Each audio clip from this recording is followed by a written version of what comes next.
Saka apelīt. Pastaigāsimies ap māju. Ļoti labprāt. Tad es tev radīšu ceļu. Tu zini, ka Rīgā ir apmēram 30,000 Pakistānas un Indijas studenti. Cilvēkiem ne visiem patīk, ka ir atbraukuši no tālu vien cilvēki. Jo latvieši nav pārāk viesmīlīgi cilvēki. Neprot smaidīt svešiniekiem, neprot uzticēties viens otram. Un es gribētu sākt mūsu pasauli. Uzmanies ar to, ka tu aprakstītu to bezdibbeni, kurā tu esi dzīvojis kopš savas ienākšanas tajā pasaulē. Jā, bezdibenis noteikti nav pats ļaunākais, tas pats sliktākais, ko jebkāds ir piedzīvojis, bet tas bija mans personīgais bezdibenis, līdz ar to man viņš personīgi sāp. Piedzimts sliktā ģimenē ar... Sliktā ar ko? Ar ko sliktā? Uzmanies? Ar ko sliktā? Tēvs alkoholiķis, varmāka, demagogs. Man bērnībā bija jāpieskata telefons, lai zinātu, kurā brīdī jāsauc policija, tad, kad tēvam aiziet rokas pa gaisu. Sit viņš tevi un māti vai tikai? Tikai māti. Mūs tikai tā emocionāli. Tev ir brāļi un māti? Nē, māsa.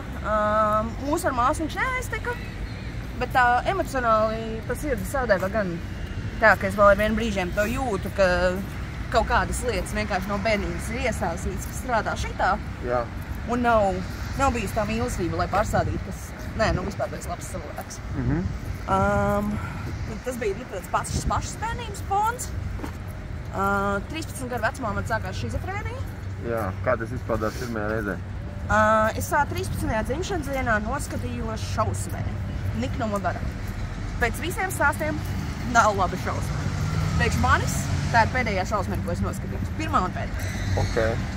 Jo es sāku redzēt šo rēgu no šīs filmas, kas man vajāja. Nu tāds klasisks Japāņu šausmeņu tēls, vispār nekas ekstraordinārs vai vēl kaut kāds. Bet šis tēls sāka man vajāt un mēģināt ievilkt savā niknumu pasaulē. Un tā kā pat nenogalināt, bet ievilkt savās šausmās un niknumā uz visu atlikušo mūžu. Niknumā kā rage. Tā kā rage, jo viņa bija nogalināta niknuma varā. Tas ir tas iemesls, kāpēc man tas tik ļoti aizķēra. Viņa bija nogalināta niknuma varā un mēģināja atriepties. Vai niknums pirms tam tev pašai bija pazīstams? Es neesmu niknums cilvēks. Nē, es vienalga kāds būtu cilvēks, bet līdz 13. dzimšanas dienai tev bija pazīstama niknuma emocija sevī. Vai niknuma spēks?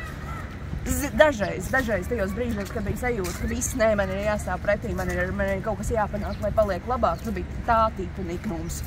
Šis nav godīgi un tas ir jārisina. Tāda taisnības sajūtas izraisīs. Jā, tas righteous rage. Un ar to es tā kā dzīvojos, tad no 13 gadu vecuma es mammai mēģināju stāstīt. Viņai tajā brīdī gāja baigi slikti un viņa pateica, tev vienkārši ir dzīva iztēle. Bet kurš tev pateica, ka tā ir šizofrēnija? Tu to tagad retrospektīvi... Es tagad to retrospektīvi redzu, jo man 27 gadu vecumā beidzot... Šī mūsu pirmā pietura, ja mēs pastāvam un turpinām sarunāties, kā nekas nebūtu noticis. Protams. 26 gadu vecumā beidzot saņēmu diagnozi, 13 gadu šizofrēnijas varā bez... 26 gadu vecumā tu saņēmi? Jā. Bet atgriežamies pie 13 gadiem. Tev pēc tās šausmenes, kas ar tev notika? Pēc būtības tehniski es piedzīvoju psihozi, kas nozīmē to, ka es redzēju halucinācijas, man bija paranoja. Pēc filmas noskatīšanās? Pēc filmas noskatīšanās. Tas ir tas, kas palaida to pirmo epizodi. Pēc halucinācijās piedalījās filmas Maroņi?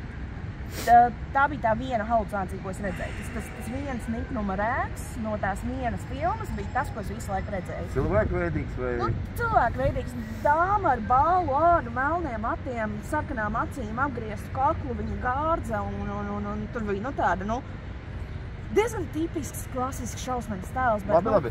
Tātad, un tev viņš pavadīja pēc filmas noskatīšanās, pēc tam dzimšanas, tu viņu skaties vien pati tev? Ar savu tvelaika puisi.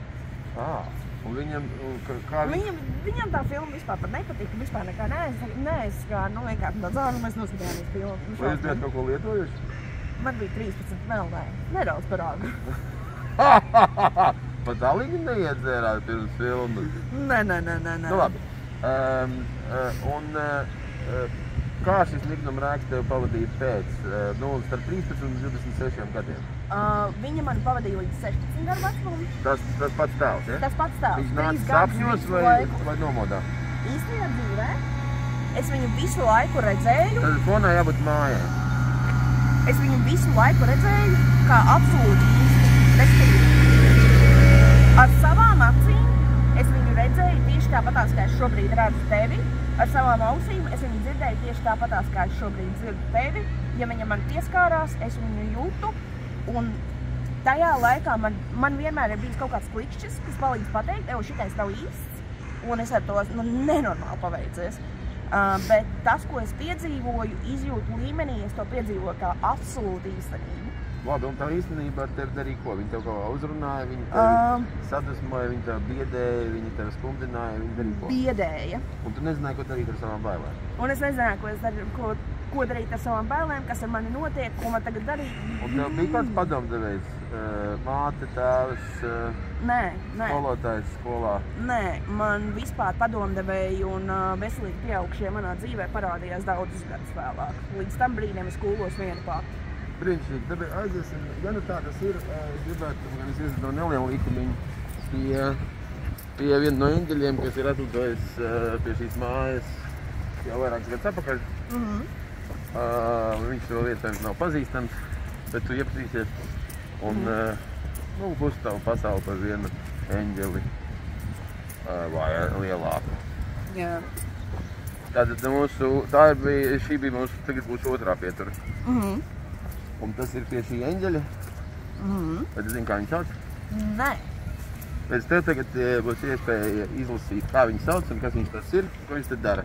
Un tev ir jāfilmē, kā viņi lasa, un paši burti, nevis mani, bet burti un lasām. Un lasa skaļi, angliski vēlams vai latvi vienalga. Ukraiņu dzejnieks Taras Ševčenko.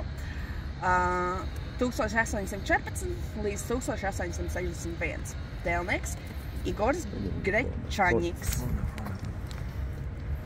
Dizainere Ludmila Grečaņika. Arhitekts. Arhitektu birojas vecumnieks un Bērziņa. Pievienots cels par ziedojumiem. Īpaši pateicība Mikola Pauļuks, Vladimirs Saņenko, atbalstītāji Antonijs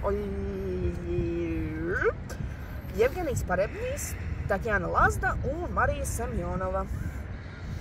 Tāds tas piemineklis. Jā. Vai tu par viņu kaut ko zini?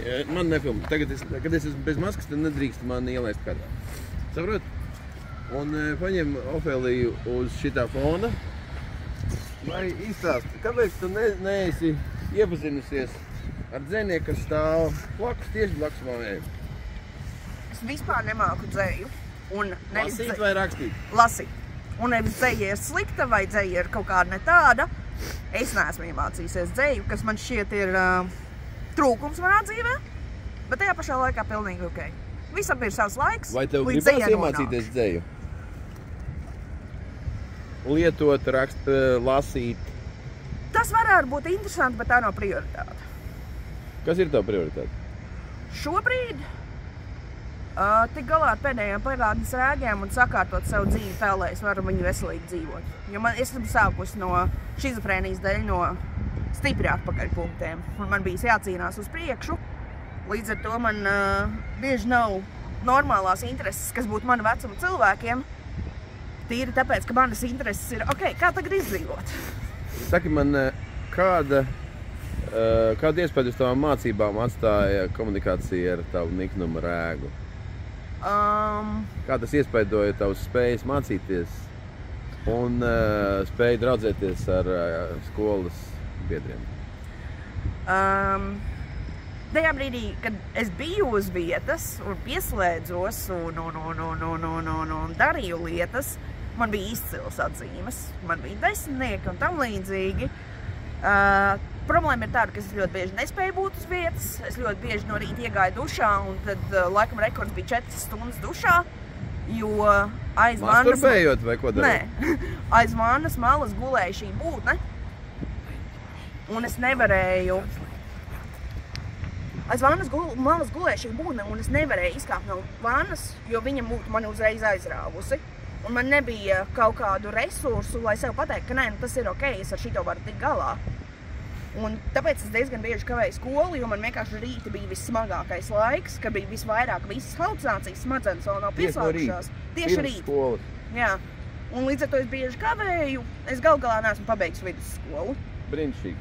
Ar to arī beidzam mūsu otro pieturu un atgriezīsimies pie mūsu pastāvju. Iesim ar gliemezīti. Gliemezītes? Jo tu zini, no kurienes parādījās Rīgā vairāk gliemezītes? Es kādreiz zināju. Un tagad es aizmirsu. Jā. Nebūtu paprasīts, droši vien atcerētos. Nu jā, iesim iepazīties ar gliemezīti. Vai tu zini, ka šī pa ēku? Osta. Kaut kas ar ostu. Rīgas brīvosta. Tātad bija laiks, kad Rīga gribēja, Rīgā daži cilvēki gribēja uzbūvēt laikmatīgās mākslas muzeju. Bija divas dažādas nometnes, viens gribēja darīt uztaisīt privātu laikmatīgās mākslas muzeju, otrs gribēja izmantot valsts resursus tajā. Taču viss tie, kas gribēja valsts resursus izmantot, tad es pat neatceros, ar kuru mākslinieku iniciatīvu tika izvietoti. Man liekas, Katrīna Jaunapa vai kas tāds izdomāja, ka gliemeži ir kā norāda uz to, cik lēnām šajā pilsētā un valstī cilvēki nonāk pie saprašanas par mākslu un mākslas nozīmi, tad parādījās visur gliemeži. Nu, un tagad viņiem ir vairāk piemiņas vērtība. Šīs, un atceries, mums ir pie katras iespējas jātur šitas fonā. Iesim tālāk. Tu vari mani pafilmēt no muguras, un tad es varu būt arī bez mākslas. Man nedrīkstam seju redzēt, ja? Dzirdēji jau? Jā. Tātad šī nebija mūsu pietura, šī nebija pietura.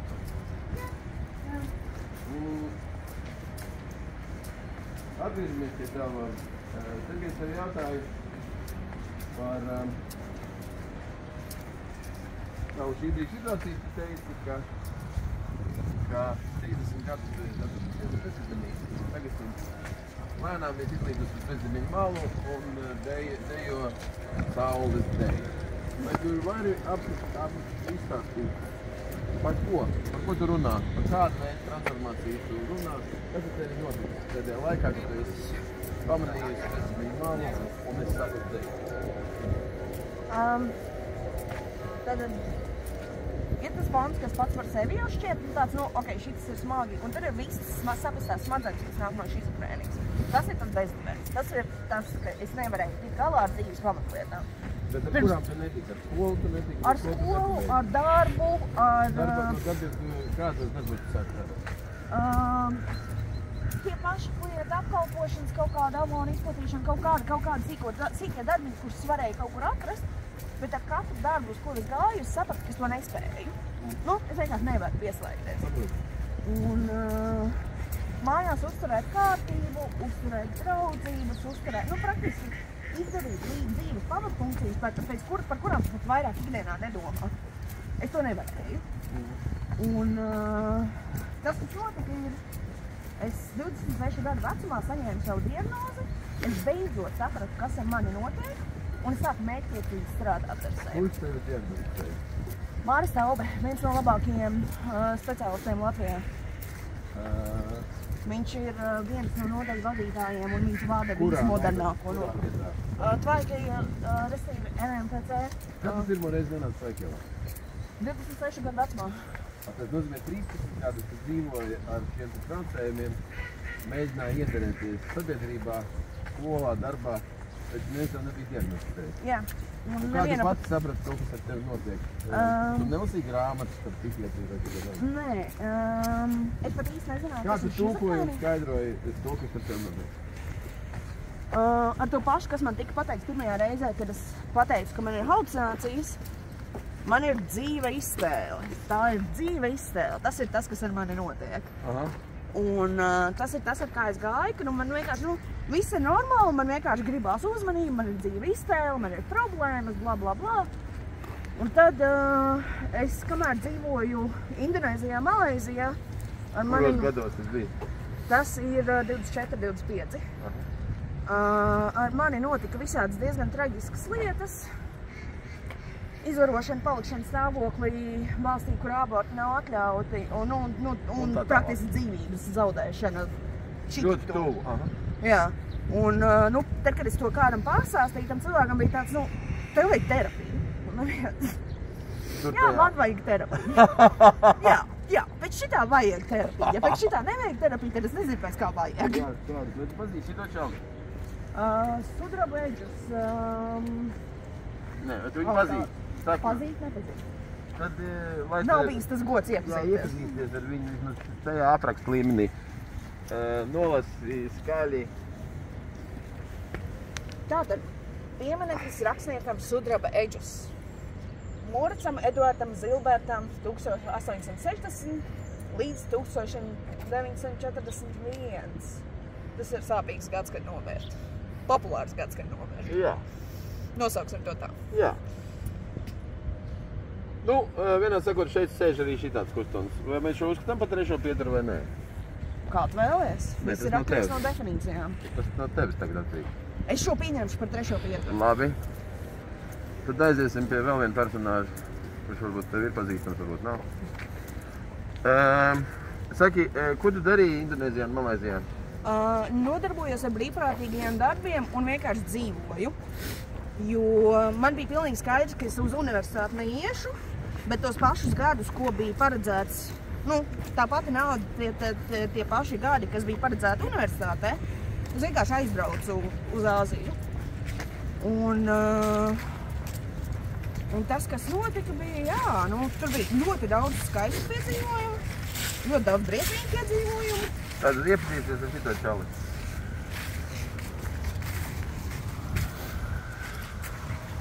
Piemineklis etnogrāfam folkloristam Ernestam Gastiņam.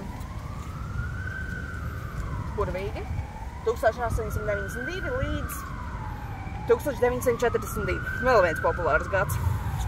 Ko tu zini par Ernestu Gastiņu? Es būšu godīga. Man ir daudz caurumu. Līdz šim tu nebija godīga, tagad tu būsi godīga no šī brīža? Nē, es vienmēr esmu godīga. Tā kuļi tu man saki, ka būs godīga. Ja tas rada iespēju, ka tu līdz tam esi melojies man. Jā, tas viss bija pilnīgi. Viss, ko tu man līdz šim teici, ir viss diršana tīrākā. Daļdiršana! Protams, te ir uzrakstīts, kam viņš ir mēģinājis to visu darīt. Pasaki man par katru no šiem iedzieniem, un mums ir jāredz arī tā ziņa, mums ir pasaka par katru no šiem iedzieniem, ko tu domā par tautu, dievu un tēvību?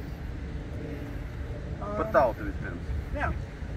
Tauta ir ļoti svarīgs veidošanas rīks.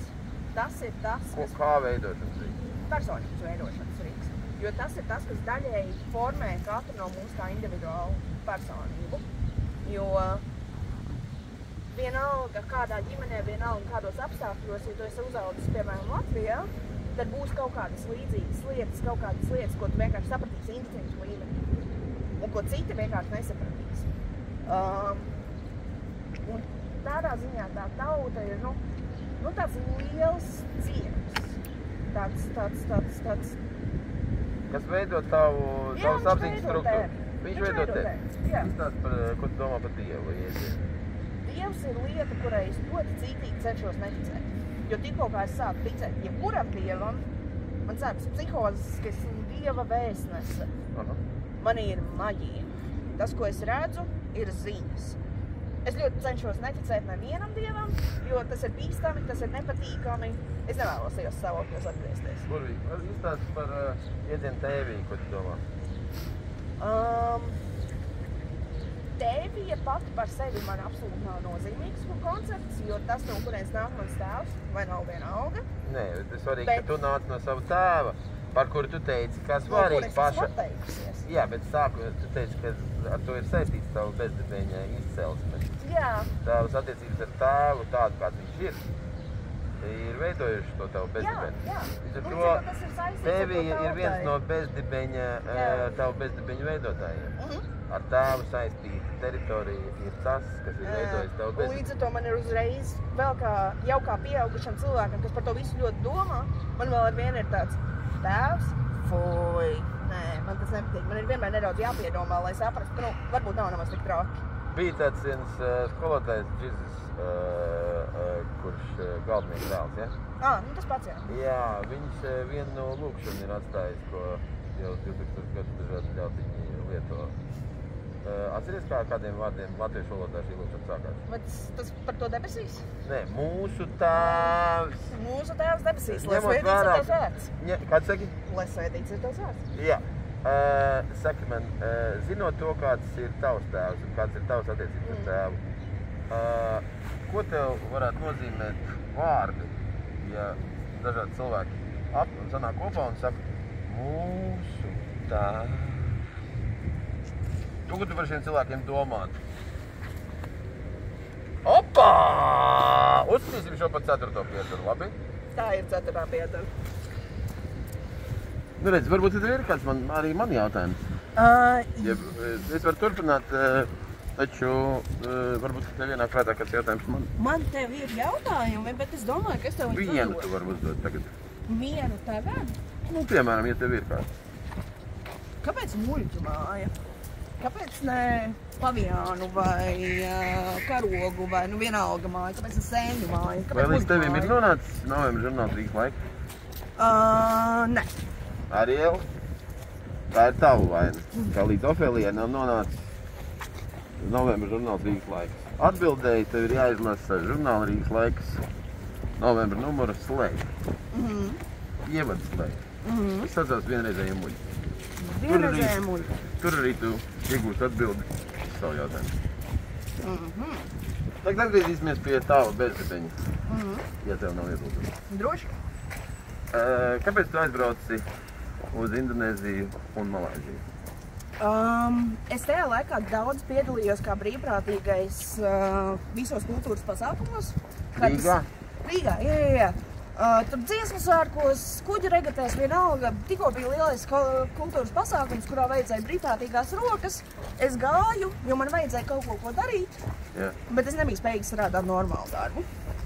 Viens no šiem notikumiem bija Kora olimpiāde. Vispasaules Kora olimpiāde, kas šeit notika, jau gadus atpakaļ. Tu dziedi kori? Nē, es pat nedziedu, es biju brīvprātīgā, kas pieskatīs kori.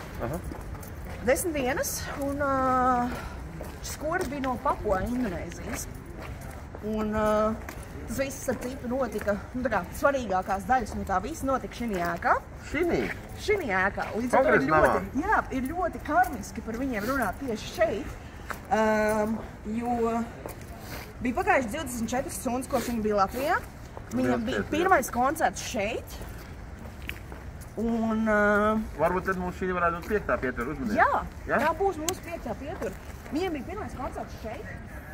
Un tā bija nevis vienkārši uzstāšanās. Viņiem bija uz vērtēšanu skati un tam līdzīgi.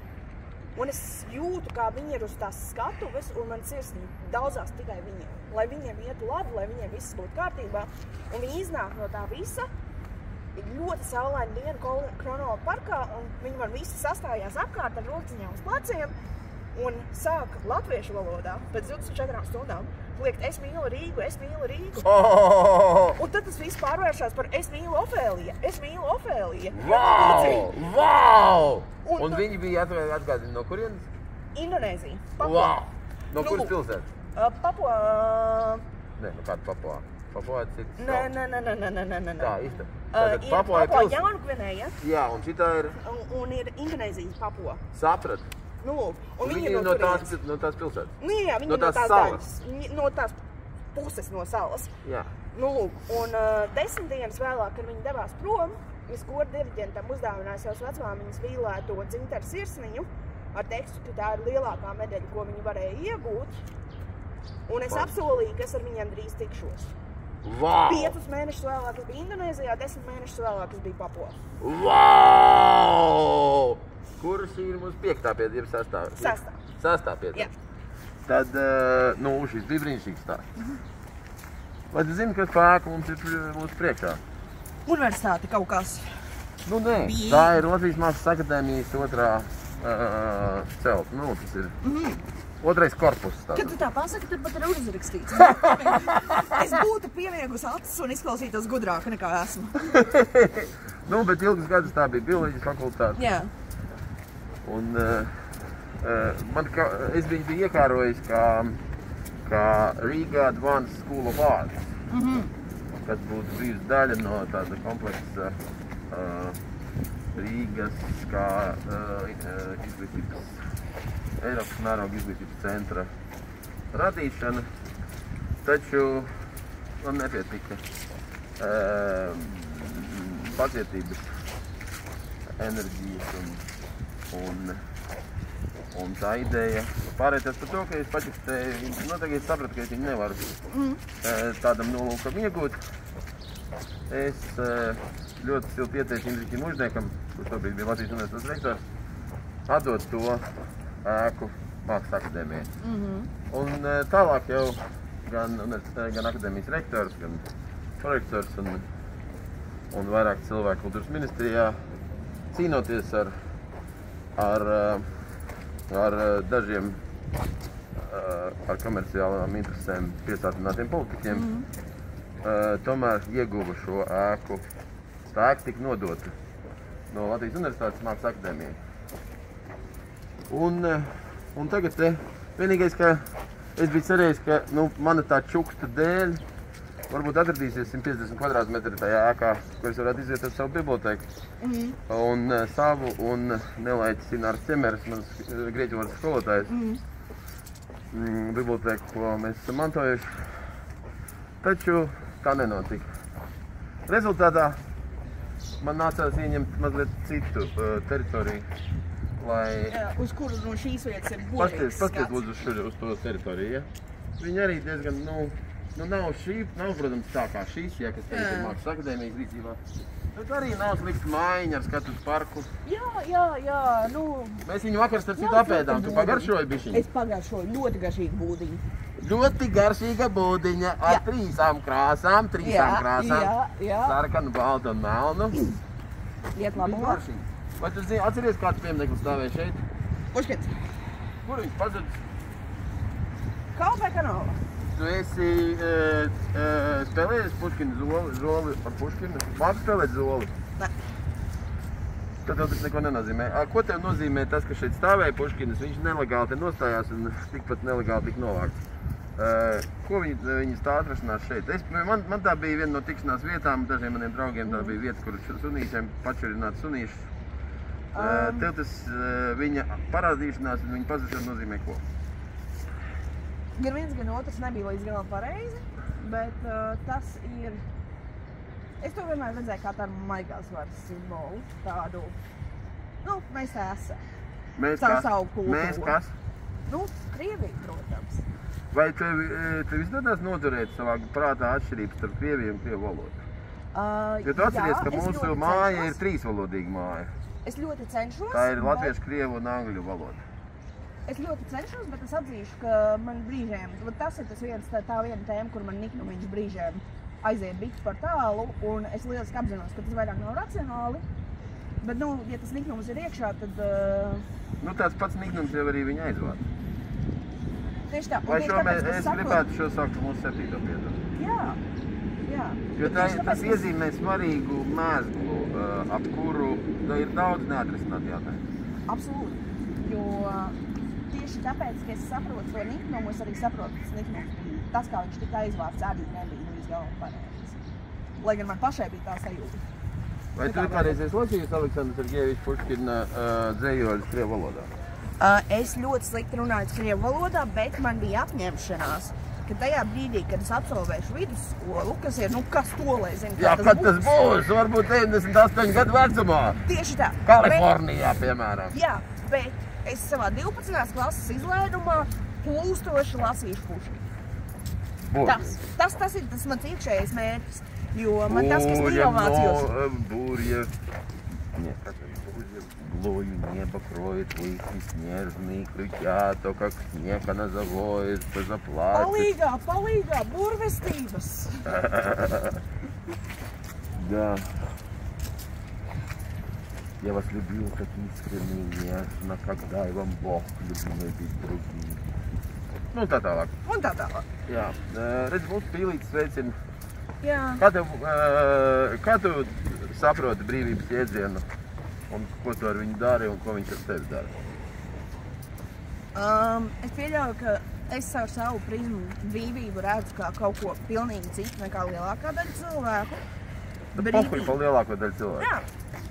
Brīvība priekš manis ir spēja darīt lietas, kas ir nepieciešams, lai padarītu savu dzīvi labāku.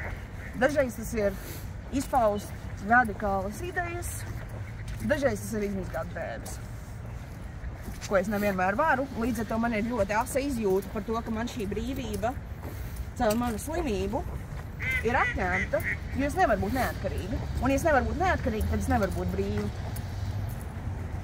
Līdz ar to man tā doma... No kā tu gribi būt neatkarīga? Skaidrībai tīri. Es varu dzīvot, es gribu varēt dzīvot neatkarīgi. Viena pati savā dzīvoklī, pati izmazgāt drēbes, pati nomazgāt traukus, nepaļauties uz to, ka man vajag, lai man reizi nedēļā kāds atnāk palīdzēt. Visu izdarīt. Es gribu varēt strādāt, es gribu varēt pabeigt skolu, es gribu vienkārši tas, nu... Pēc tam tu gribi pabeigt vidusskolu? Lai parādītu sev, ka es varu. Man to papīru nevajag, man vajag to pārliecību, ka es varu. Un es šobrīd zinu, ka es nevaru. Šobrīd zini, ka nevari? Jā, šobrīd es zinu. Kas tev ir vajadzīgs vai kas tev pietrūkst, lai tu to izdarītu? Sakārtot smadzenes. Man ļoti palīdz zāles, man ļoti palīdz tas, kas šobrīd manā dzīvē notiek. Psihofarmakoloģija tev palīdz? Psihofarmakoloģija, es bez viņas šobrīd nevaru dzīvot.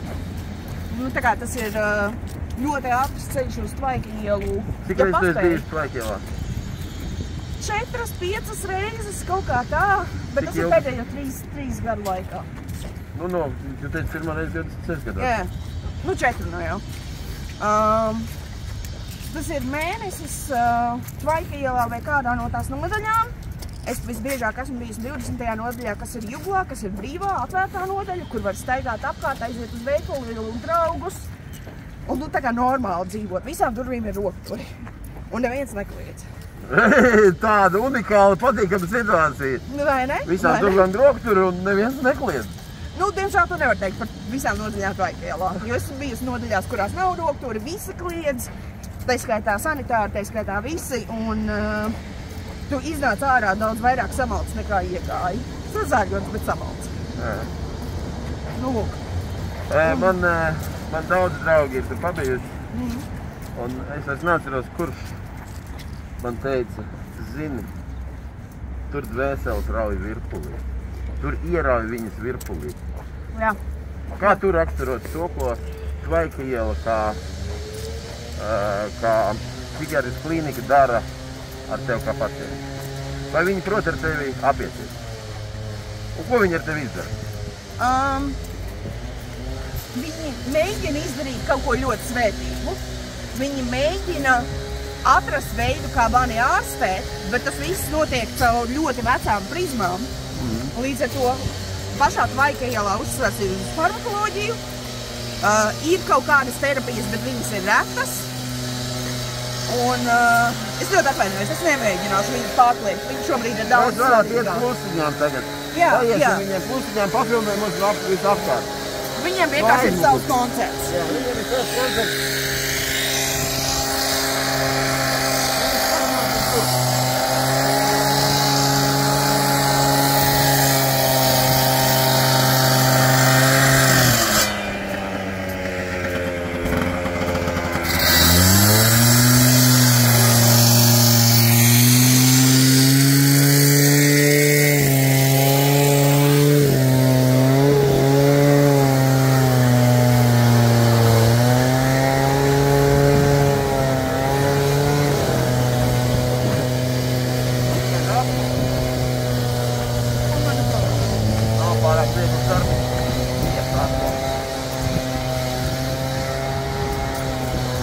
Un nav tik laborīgi kā griezu peldi.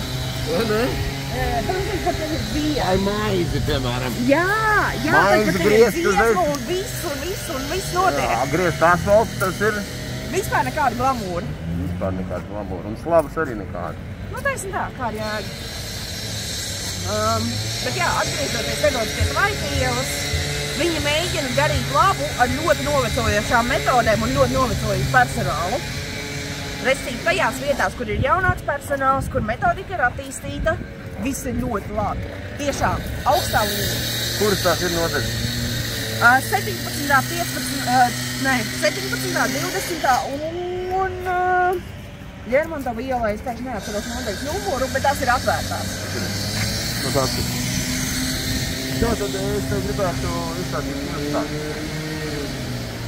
Mums ir plāns ierīkot, šo plānu atnes Jekaterīna Barau, 16-gadīga meitene, kur jau kādu laiku gribēja ierīkot nabagiem pieejamu glaudāmo dzīvnieku zooloģisko dārzu Maskavas Ložputē. Taču tāda mazāka versija. Viņa cer pavasarī iztaisīt šeit. Viņa stāsta, kas ir viens no lielākajiem Latvijas zemniekiem, ir uzņēmies parūpēties par to, lai šeit varētu būt. Lai tā būtu vienīgā vieta mājas teritorijā, kur ienāktu no parka, mātes ar bērniem un varētu bērni, kuriem nav iespējas ne kaķiņu suni turēt mājā, varētu paglaudīt trušus, kazas, aitas, varbūt pat alpakas. Kā tev tāds plāns? Jā!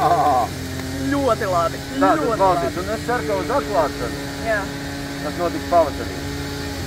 Uzsakīt vēstnieks varētu ap šo personāžu, ko sauc Mirzo Ulukbe, varētu apjāt 15 reizes baltā zirgā. Tas ir mans vēstījums uzsakīt tā. Bet tieši baltā? Tieši baltā, jā. Bet tagad iepazīju, vai tu pazīsti Mirzo Ulukbe? Man ir aizdoms, ka tu viņu pazīsti. Lūdzu, nolasi pirmo izlasi visu latviešu valodā, pēc tam pirmo rindkopu uzviešu valodā. Vispirms izlasīju visu latviešu valodā, tā, lai to arī tavi skatītāji varētu kaut ko uzzināt. Ej tuvāk, lai mums netraucēt uz asfalta griezēju. Muhamads Stargāja Ulukbeks 1394 līdz 1449. Historiski izklājas renesanses laika zinātnieks, astronoms un matemātiķis ir bijis visā pasaulē pazīstamajā vēsturiskajā pilsētā Marakandā, kas atrodas mūsdienu Uzbekistānas teritorijā. Pulkveža un valsts darbinieki Amira Temura Mazāls Ulukbeks 15 gadu vecumā kļuva par lielas valsts, kuras galvaspilsēta... Izrunā to nosaukumu. Maveranakhranas, kuras galvaspilsēta bija Samarkanda valnieku. Viņš pasaulē kļuva slavens nevis ar kargājieniem un iekarojumiem, bet ar saviem zinātniskiem atklājumiem, kas ir labākais valnieks, kas var būt. Ulukbeku Nesteidzies, lēnām lasi un skaidri. Apgaismotās valdīšanas laikā, vairāk nekā 40 gadu garumā, Samarkanda kļuva par vienu no pasaules zinātnes, kultūras un mākslas centriem. Ulukbeks ir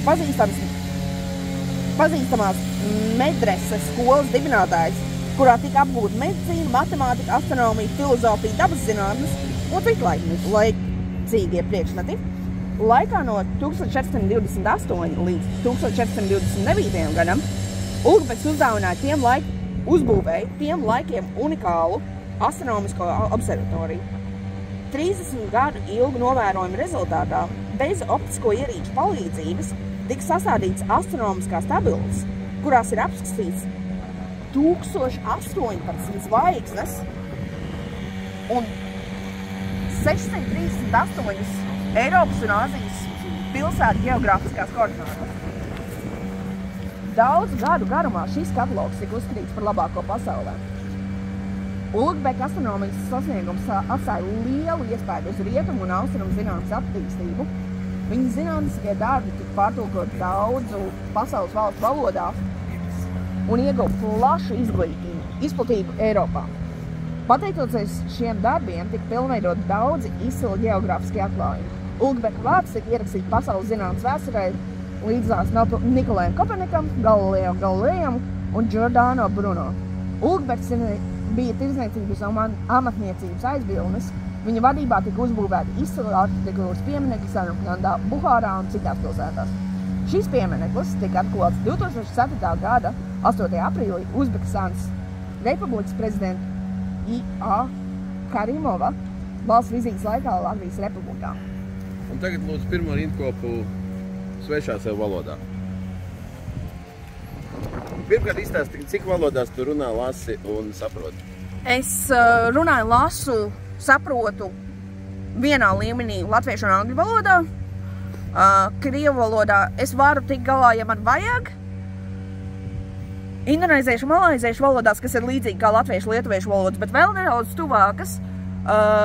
Tajā laikā es varēju tikt galā, nu jau, ja ar mani runā lēnām, es saprotu, pati vairāk nespēju izveidot teikumus. Jo, nu, tomēr laiciņš ir pagājis, es viņu nemācījos tā. Kur tu apguvi angļu valodu? Pirmais vārds, ko es iemācījos angļu valodā, bija 4 gadu vecumā Fox. Fox? Fox. Fox? Jā. Lapsa? Lapsa. Tagad izlasi, lūdzu, kas te rakstīs pirmo rindkopu? Orta asar Lēnām un skaidri. Orta asar skark. Uygodniš. Davrin bujuk olimi. Munayem va matematigi bungungi Ozbekistanoning Dunoyaga Mashur Tariksi Shahiri Samarkanda Tavulu Topodi Sarkarda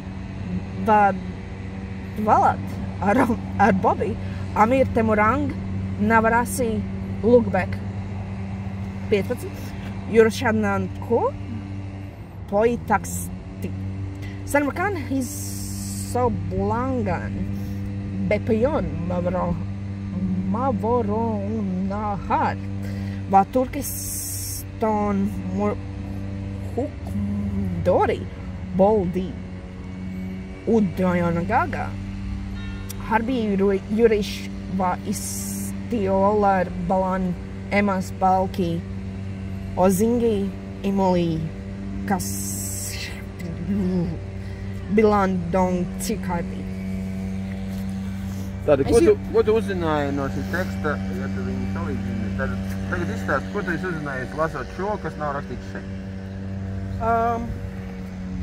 Valodas plūdums. Es viņu nespēju nolasīt tā, kā es viņu dzirdu savā galvā, bet ļoti daudz gutulārās skaņas, ļoti daudz šņāceņu. Tas ir to, ka tu uzzināji par valodu, bet ko tu uzzināji par Ulugbeku, kas nav rakstīts šeit?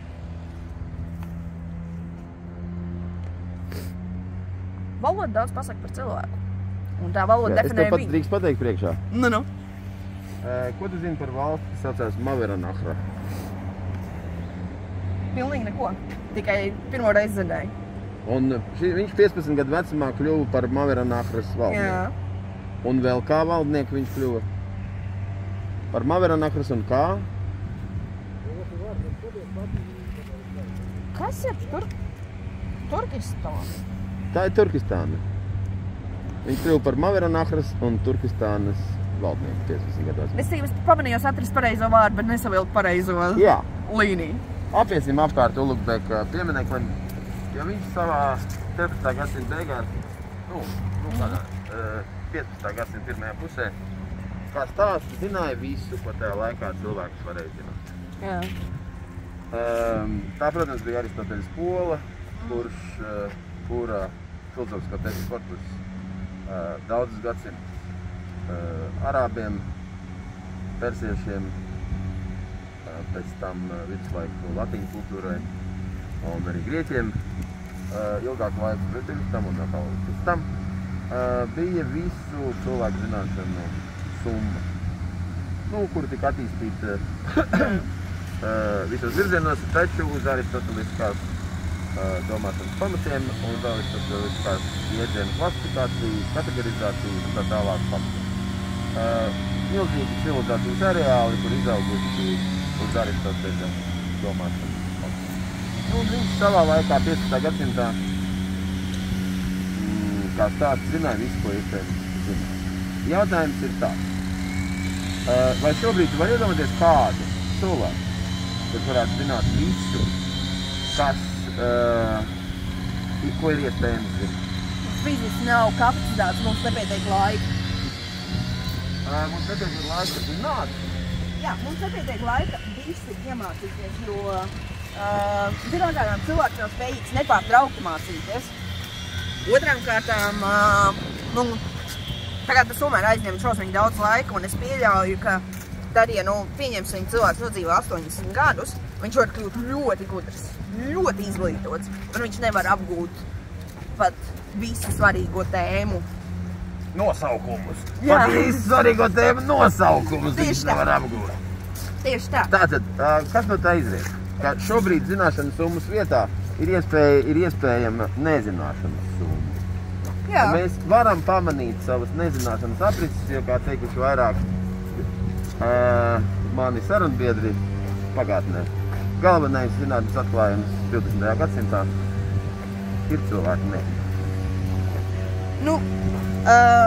Tā bija mūsu 7. pietura. Jā, tā bija mūsu 7. pietura. Kā tu esi ievērojis, es nepārāk ļoti labi atceros visādas zinātnes lietas un visu ko tādu. Tagad paiet bišķiņ tālāk, mēs iesim kā priecīgi bērni. Pa gabalu. Mēs iesim kā priecīgi bērni, kā mēs nekas netrūk.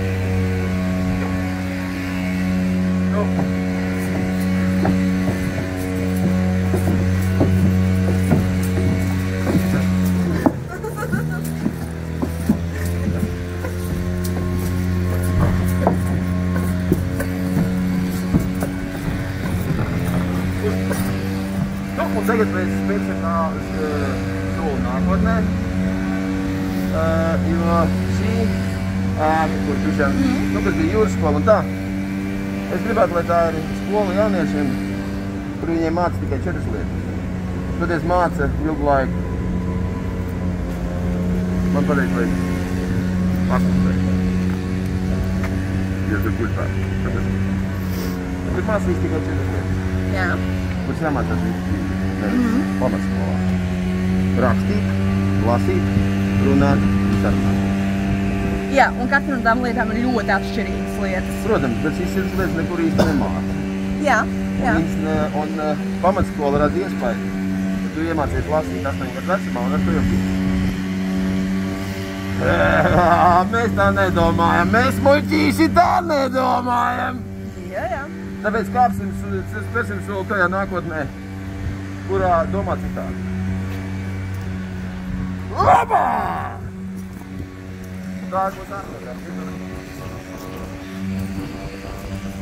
Tu zini, ka man jaunākā meita mācās. Tad pirmkārt, tu zini, kas ir atkrona. Viņš ir domāju daudzus jaunu vārdus latviešu. Tā ir tā viena lieta, ko es zinu, jo lingvistika ir viena no manām speciālajām interesēm. Kurus tu atceries no atkrona izdomātajiem vārdiem? Nevienu. Un tagad man ir vienkārši jādomā, kurš bija kura? Viss, kas man notiek manā galvā, ir Padirsens. Padirsens, tas ir Enzelīts. Tas ir Enzelīts. Šitas ir, tu pazīsti laiku, kurā bija dzīvoja atkrona. Jā. Tas ir 19. gadsimta. Jaunlatvieši. Jā.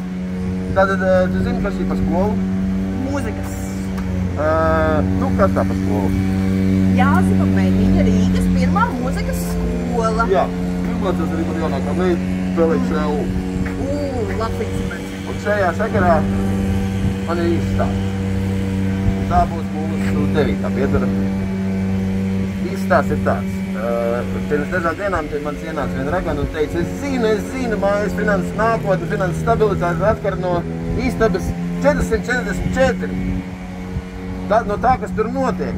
No tā ir atkarīga finansu stabilitāte mūsu mājā. Es viņu paskatījos, ka tu cilvēks esi. Jā, es esmu pilnīgi droši, es to zinu, man tas atklājās. Es zinu, kas tur mājā, kas tur notiek. Es saku, nē. Tur man jaunākā meita spēlē čelu tad, kad viņai gribās. Nevis tad, kad kāds viņai liek, bet tad, kad viņa grib viņu spēlēt. Zini, tas varētu būt tas tālais skatījums, kas vienā brīdī būs patiess, varbūt nav pateicis šobrīd. Jā. Bet tātad 444, tāpēc arī vakardienas atklāšanas koncertā es izpildīju skaņdarbu 444. šitā ir mūsu, tad kur pietur 8? Ne? 9. Tikko teicu 9. Jā, tad paliksim pie tā, ko es teicu. Jā, nav ko strīdēties. Nav ko strīdēties. Tieši tā. Nu, man liekas, ir kārta pienākusi kādam tavam jautājumam. Vai arī pienākusi izvērstākai atbildēju uz tavu iepriekšējo jautājumu? Es varu atbildēt izvērst. Tad tev būs skaļi jānolasins teksts uz manas sienas. Patiesībā nē.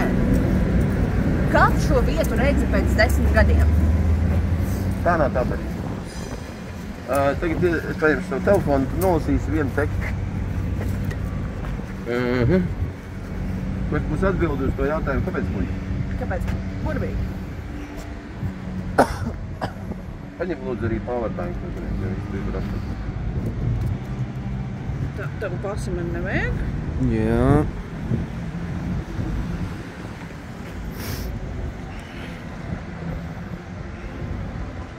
Man ir vecā. Skatos, kurš vecā.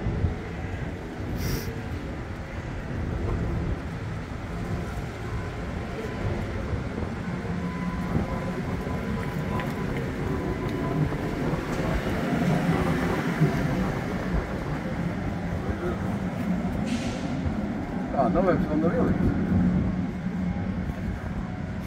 Tad tev būs jālasa.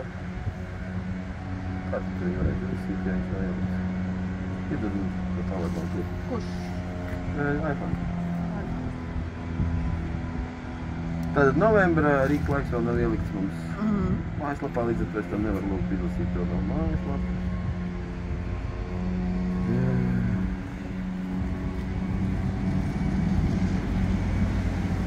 Šī būs mūsu 10. pietura.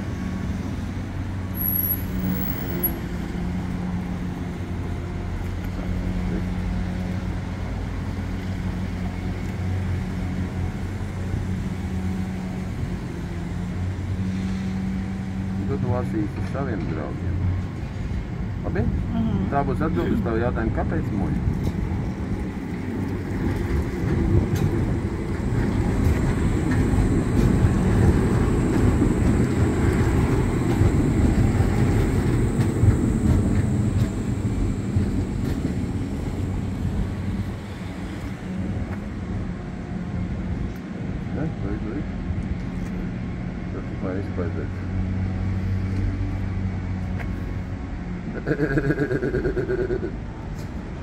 Es, diemžēl, neesmu dejojošs marķītis, kuram pasaka izklaidē, un es izklaidēju. Bet kāpēc diemžēl? Kāpēc tu saki diemžēl? Zini, tā dažreiz ir ļoti vērtīga spēja tā uz sitienu izdomāt kaut ko interesētu, aizraujošu, kas paņems un piesaistīs. Jo tā ir laba improvizācijas spēja, un man šī improvizācija vienkārši nav attīstīta. Tāpēc arī, diemžēl, jo es redzu sevī to potenciālu, man nav sanācis.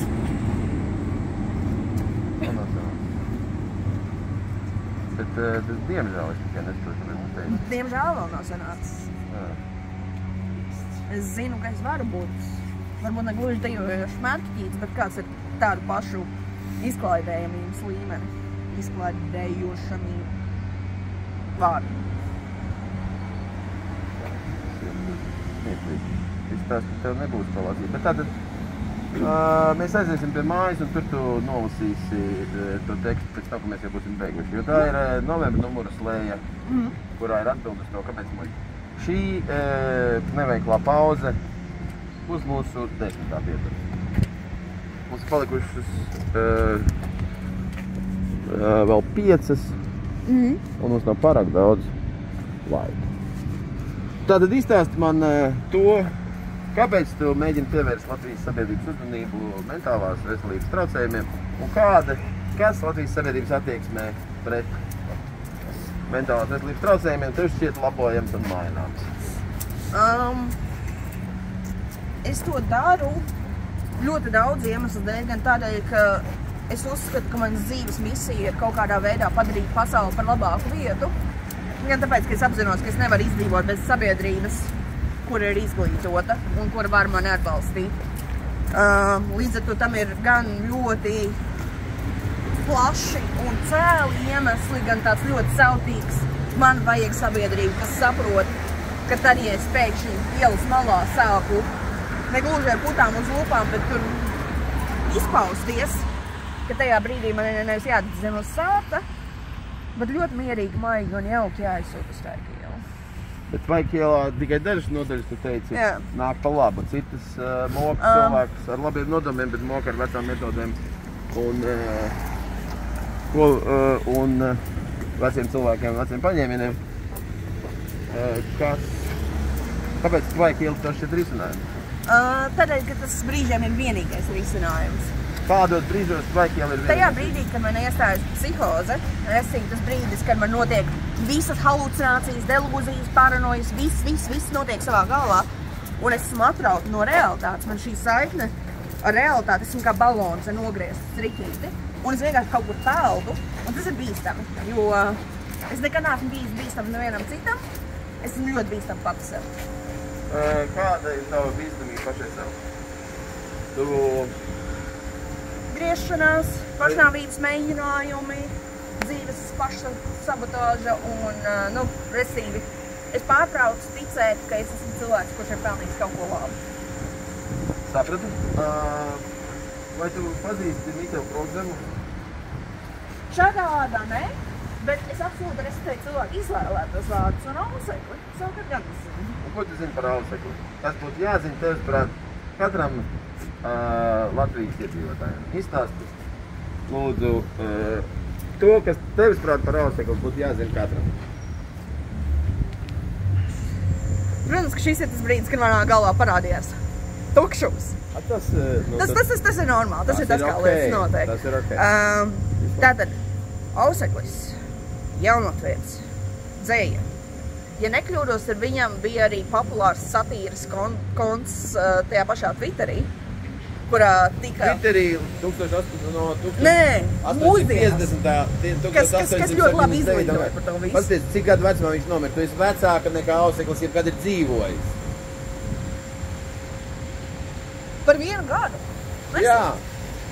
Hei, sasniegums. Kādā valodā auseklis brīvā laikā sarunājās? Pareizi, vācu valodā. Jā.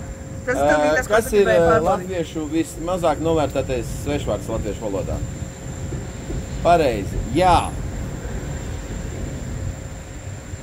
Es par šo biju domājis, kāpēc mēs izmantojam vācu, jā, bet... Tas ir vismazāk pamanītais un vismazāk novērtētais un visplašāk lietotais. Nu, nemaz tik plaši latviešu, jo latviešiem labāk patīk teikt nē, sāk teikums ar nē, sāk teikums ar bet. Taču mums ir svešvārds, ko mēs vēl neesam apguvuši. Tas ir? Jā. Jā. Tas ir svešvārds latviešiem un latviešu valodā, kur ir vērts vispār iemācīties lietot. Kā tu ieteiktu latviešiem sākt mācīties lietot vācu svešvārdu jā? Ar jautājumu, kas ietver pretējo. Kāpēc ne? Un tajā brīdī, kad tu izēji tiem, kāpēc nē, tu pasaki jā, jo neviens no tiem nē nav gan svarīgs. Tu vienkārši... Nesapratu, paskaidro trolākiem, tādiem tupākiem, tā kā es arī esmu tups, Arī tups, tu zini kādu Gmail adresi? aritups@gmail.com. Tas ir lieliski. Bet jā, tev Arnis Rītups piedāvā pasaigu apkārt muļķmājai, un tev pirmā sajūta ir, nē, es nevaru, tas būs pārāk dīvaini, es nezināšu, ko teikt, un tad tu savā galvā sāc iet cauri, bet kāpēc nē? Kas ir tās lietas, kas tev reāli aptur? Un tajā brīdī, kad saproti, ka tie visi nē ir nesvarīgi, tu pasaki jā. Tā ir tā doma. Brīnišķīgi. Šī būs mūsu 11. piedura veltīta latviešu valodas svešvārdam jā! Mācīsimies jā! Lai gan tas nav latviešu valodas vārds, tas ir svešs latviešiem Man vārds. tagad interesē, kas bija oriģinālais jā, jo noteikti bija oriģinālais jā. Nav noteikti. Iespējams, ka šitās ciltis, kas ēda vēl viens otru smadzenes vēl nesen. Iespējams, ka viņi nemaz nemācēja pateikt jā citam cilvēkam. Viņi mācēja pateikt kaut piekrist tikai paši sev. Piekrist citam. Tā ir māksla, kuru šī tautiņa varbūt vēl. Un pateikt, piekrist citādajam, piekrist svešajam. Pateikt jā tam, ko tu nesaproti un nepazīsti. to šī tautiņa un šī valoda vēl nav iemācījuši. Jā. Bet itāļi, piemēram, to ir iemācījuši. Sī. Zini, kā grieķu valodā skan jā? Nē. Tieši tā arī skan, kādu mēs pateikt. Nopietni? Jā. Burvīgi. Bet tad no itāļiem, un tā būs mums 12. pietura, šeit ir Itālijas vēstnieku prezidents. Mēs varētu mācīties, kā teikt jā. Ja tev nav iebildumi. Man nav iebildumis. Tas kāpēc nē, caur kur tu pasaki jā, ir viena no dziļajām manas dzīves filozofijām. Tā doma, tiešām paskaties uz lietām, tad, kad tev ir instinkts pateikt nē, un paprasti, bet kāpēc? Kāpēc nāk tas nē? Un parasti es nonāku līdz jā. Burvīgi. Kas ir svarīgākais, kad tu atceries no Kāļas Kalbas? Šodien Kālim Kalbam dzimšanas diena. Kas ir svarīgākais, kad tu atceries no Kāļas Kalbas pasakas 15, un ko tu no tā gribētu izstāstīt saviem draugiem? Kur vēl nav lasījuši Kāļas Kalbas pasaka 15? Nē, tas ir ļoti acīmredzami. Visa šī pasaka ir par svaigā gaisa nepieciešamību un to, ka mums vajag ventilēt telpas, lai nebūtu labi. Un tad, vai tu atceries, kā viņš piedāvāja mērdēt mušu? Ja nekļūdos, tad tieši otrādāk. Ar kā palīdzību? Ar kā palīdzību Kāļas Kalbas pasakā 15 ir ieteikts mērdēt mušu? Ar mušmeri? Ar mušmeres palīdzību. Pazīst tādu sēnīti. Un tur ir tādi vārdi. Un tad viņš izliks, vienu nakti tās mušmeres izliks pa visu pilsētu. Un mušas sāk sprākt, un visa pilsēta smirdēs. Un matos visi tās mušas būs salipušas, un visi pilsētas smirdēs. Tāpēc mūsu 13. pietura ir prizētāva. Griezīsim no matus, kuros ir sačapušas. Beigtas mušas! Man ir tradīcija katru jauno gadu nodzīt matus uz nulīti. Man ir tradīcija pēdējos 37 gadus. Sākotnēji vienreiz gadā, pēc tam divreiz gadā nodzīt matus uz nulīti. Es to daru jaunajā gadā, tieši pirms jauna gada ballītes, un tad ļauju viņiem augt, un tas ir vesels cikls, kuram sekoja 8 gadus, kas nav tik cienījami kā tavā gadījumā, bet es vēl ar dienu jūtos, mušas nevar aizķerties. Ļoti labi. Jo uz dimantiem sūnas neaug. Uz dimantiem sūnas neaug! Apā!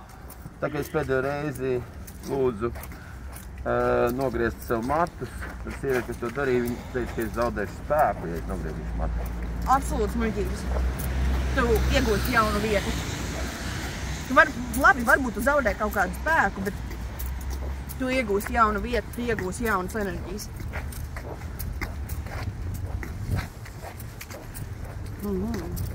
Tagad mēs iesim pa vidusielu. Ko tu esi dzirdējis par Matjāmaku? Par vidusceļa iešanu. Par ko tu Matjāmakas tradīciju, ko tu zini?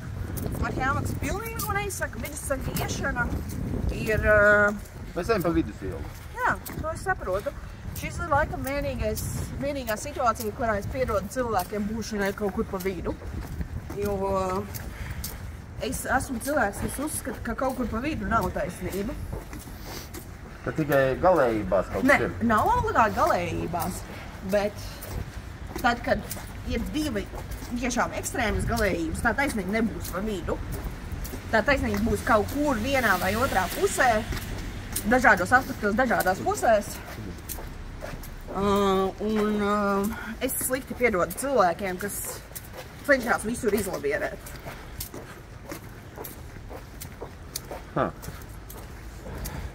Saki, vai ar kādiem dieviem tu satikies Indonēzijā un Malaizijā? Vai? Ja tu satikies ar kādiem? Jā. Pirmkārt, man tur bija viena no psihozēm, kurās es aizgāju par reliģijas fāzēm, par ko es esmu ļoti maz runājis. Kuras no reliģijām fāzē tu iegāji? Kristietība. Bet tieši... Indonēzijas versijā. Jā, un tieši Jēzus sūtījums, nevis... Un kas tev aizcier psihozes sākumā Jēzus sūtījumā? Man bija notikušas viss šīs briesmīgās lietas. Tas bija tieši tas. Pagaidām. Tas bija uzreiz pēc tās epizodes, kur es pēc puslegāla aborta gandrīz nomiru. Es nonācu Papua, kur es pieminēju, un viņi tur, tā kā tas koris, viņi ir kristieši. Un kaut kā visas tās sajūtas, kad man cilvēks sastājas apkārt un lūdz par mani, un visi tā mīlestība, tas gaišums un tie paradīzes putni, un visi tā, tā bija tropiska paradīze tajā brīdī. Un manī tas atvēra kaut kādu, jā, es gribu sekot tam, kas rada šo siltumu. Un jā, es nedaudz aizgāju pēc pieskari. Manī bija diezgan dziļa ticība, ka Jēzus atgriezīsies, Dievs nav īsts, bet Jēzus atgriezīsies. Tas bija tas, kam es ticēju. Es savukārt 13. aprīlī pajautāju Romas katoļu arhibīskapam, Rīgas arhibīskapam. Zbigņevs Stankevičs, es jautāju, vai Jēzus atgriešanās varētu notikt sarkanās mūsu mirs formā? Viņš teica, mums ir kā varētu. Es teicu, bet vai tad šī civilizācija jau sen nav pārvērtusies pa cirku? Uz ko? Viņš teica, es nesen biju 2 stundas Latvijas saimā. Jāsaka, cirks pa brīvu. Es teicu, nē, jūs varat izdarīt paši. Tātad paturpini par savu romāniņu ar Džidu. Ar to galvenieku puiku bija tā, ka es lasīju cauri visādus tekstus par viņa atgriešanos un par to, kā viņš vispār parādījās un tā. Un man bija tā pārliecība, ka viņš ir mēģinājis atgriezties 1000 reižu un katru reizi tur sadzinās un sāties, iespundēts tekonamā, jo viņiem Stabilizē rokas. Rokas nedrīkst izteikt. Tā kā, jo viņiem patiesībā nemaz nevajag to sūtījumu, ko viņš sūta, viņiem vajag to apstiprinājumu no augšas, ka tas, ko mēs darām, ir pareizi. Restīvi, tas, ko es esmu redzējis ļoti daudz ar kristietību, ir tas, ka tiek ignorēts Jēzus ziņas. Un vienkārši paņemts, jā, bet viņš mums tika atsūtīts. Un tad tas, ko es domāju ļoti daudz cauri, ir tas, ka jā, Jēzus tika sadedzināts un iemests Sveikielā un nodurts kādā tumšā alejā. Atkal un atkal. Vai kā vienīčka ar īlenu kaklā vārtu rūmē. Tieši tā. Vai tu esi lasījusi Meistaru Margaritu? Esmu, bet neatceros pilnīgi neko. Man ir šausmīgi aptīk. Iepazīsties lūdzu ar šo te Šajā namā no 1902. līdz 1908. gadam dzīvoja Jelena Bulgakova. Sava dzīvesbiedra Mihaila Bulgakova. Mihaila Bulgakova romāna Meistars ar Margaritas rokrakstes saglabātāju. Un Margaritas prototips.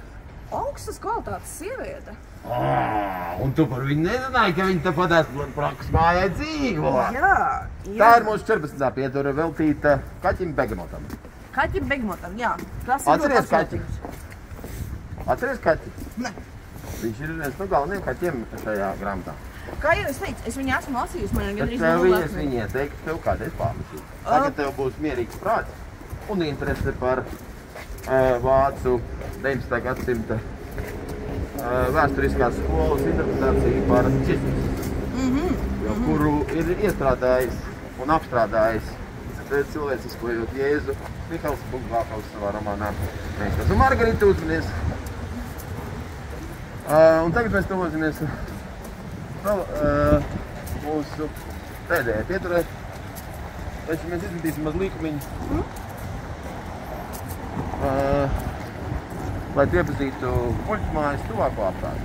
Burvīgi. Jo viena no muļķu mājas, kādu zini, viens no muļķu mājas nosaukumiem ir Brīvības teritorija. Citiem zināms kā Brīvības kalns, kura pakalnīti mēs šodien ar tevi esam apstaigājuši. Jā. Kā sunīši, nevis čurājot, bet runājot un iezīmējot teritoriju. Regu, mums ir mūsu draugi grieķi. Jā. Nē. Ko? Nē. Redzi, tur ir mūsu draugi grieķu vēstniecība šeit dzīvo. Šeit ir mums jau pazīstamais uzbeki šeit arī mājā. Spānija arī kaut ko šeit dara.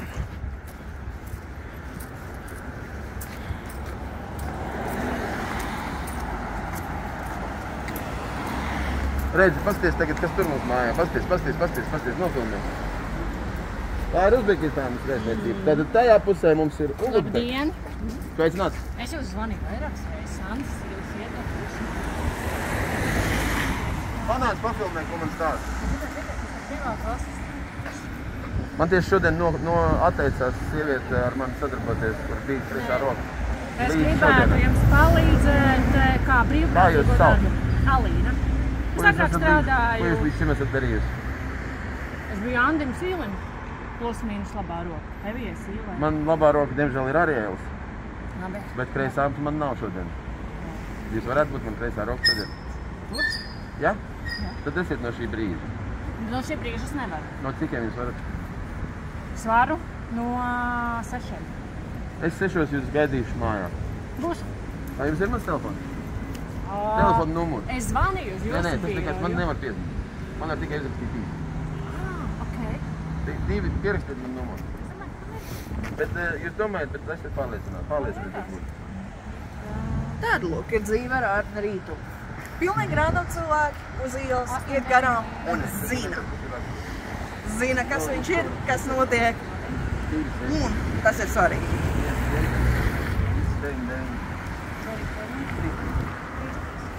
Uzrakstiet man īziņu. Es esmu tāda un tāda, līdz šim darīju to un to. 6 būšu pie mājas ieeja. Sarunāt. Atā. Tātad tu ievēroji, ka Uzbekistānas vēstniecība ir šeit iekārtojusies? Jā. To es pat zināju, tad, kad mēs stāvējām tur. Pārsteidzos no kā tā, es beidzot kaut ko arī zināju. Zināšana, nezināšana, Man nav kauns par to, ka es nezinu. no tām par to arī nav jākaunās. Tieši tā. Kauns ir tiem, kas izliekās, ka viņi zina. Jā. Tiem, kas nezina un apzinās, ka viņi nezina, nav ne par ko kaunēties. Jo var atvērt grāmatu un izlasīt. Tieši tā. Un manā gadījumā es esmu ļoti daudz grāmatas izlasījis. Es vienkārši tikpat daudz grāmatas esmu arī aizmirsus. Bet tu man to Atmiņas treniņš ir iespējams un viņam ir sena vēsture. Varbūt kādreiz es tev izstāstīšu, kā uzlabot savu atmiņu. Bļaļ! Kas notika? Zvana? Pārtrūkums? Par laimi turpinājās filmēties. Viss kārtībā.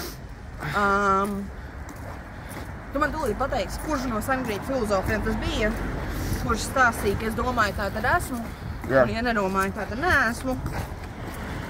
Un kamēr es domāju, tikmēr es drīkst būt muļķi. Kamēr es eksistēju, es drīkst būt muļķi. Patīkam dzirdēt šos vārdus. Nezinu tādas citātas, nezinu grieķu valodā. Taču doma patīkama. Jā. Te mūsu 15. pieturtuvojās, kurā tev būs iespēja izstāstīt visu, ko tu gribi izstāstīt par Berlīnas mūri, viņu nojaukšanu, lai gan viņš tik nojauks, pirms tu piedzimi. Bet tu kaut ko sakies zinām par to. Un sāks tu ar to, ka tu izlasīsi vispirms latviešu valodā to, kas rakstīts uz šī mūra. Tālāk filmē tikai viņu. Berlīnas mūris nošķīra. Rīgas mūris mūs vieno. Tikai mīlēsim savu tuvāko un lūgsim Dievu par ienaidnieku. Krievu valodā es pat nemēģināšu lasīt. Mājā. Pabeidziet sarunu. Čau, tā bija ļoti patīkami. Krievu valodā es nemēģināšu lasīt, bet viena no vājprāta definīcijām ir ticēšana lietām, kurām neviens netic. Padomju laikos, kā mēs zinām, dažreiz tās lietas, par kurām nonāca Straika ielā, bija ticēšana ideāliem, ticēšana brīvībai, ticēšana tam, ka Latvija drīkst būt. Mana mamma bērnībā diezgan bieži stāstīja šo stāstu par Berlīnas mūri, ka viņai pāris mēnešus pirms Berlīnas mūris sabruka. Viņas universitātes lektors teica, ziniet, Berlīnas mūris nekad nesabruks. Un, ja kāds viņai tajā brīdī būtu teicis, sabruks gan, tūlīt, viņi to cilvēku būtu uzskatījis par jukušu. Tas, ko es mēģinu pateikt, ir būšana jukušam ir perspektīvas jautājums. Un es sev visu laiku centrēju tajā, kas šobrīd ir zināms, lai es nesajūtu prātā. Jo tikko kā es palaižu vaļā kaut kādu racionālo, loģisko, es pazaudēju kaut kādu saikni ar realitāti. Taču muļķa māja ir vieta, kurā drīkst nedaudz sajūt prātā un nedaudz ticēt lietām, kurām parasti netic.